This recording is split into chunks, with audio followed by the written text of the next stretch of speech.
In front of me is Honor 200 Lite, and today I would like to show you how you can switch on and use keyboard Clipboard. Begin by launching your keyboard and clicking on Clipboard at the top.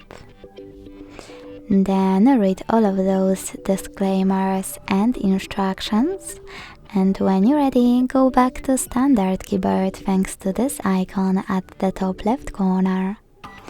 Now to use Clipboard, copy or cut any text and paste it right away by tapping on it at the top of your keyboard or by clicking on Clipboard and tapping on it here. In order to pin one of your sentences, tap on this pin at the top right corner of each one and unpin it the same way.